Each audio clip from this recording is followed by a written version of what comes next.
Okay guys, yung mga senaryo ng nangyayari, tantay ka sa kalsada, hindi mo alam na mayroong pala taong nagkakaroon ng hindi magandang isipan sa'yo. Bigla kang sinuntok. Suntok mo. Dito. Stamping. Ayan o. Makakareact ka kagad. Hindi basta. Sige, suntok mo. Ayan. I-grab mo kagad siya rito. Ayan. Susunod ito. Okay. Pak! Stamping. Ayan. Para hindi na siya makagalaw. Pag atras nito, ayan. Ilbo ka rito, dalawa. Atras ka na ako. Para hindi na siya makareact sa'yo.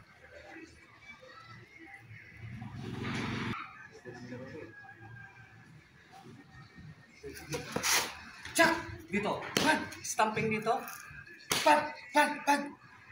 Atras ka rito. Para hindi na siya makagalaw. Yun ang defense ng biglang suntok sa'yo. Okay guys,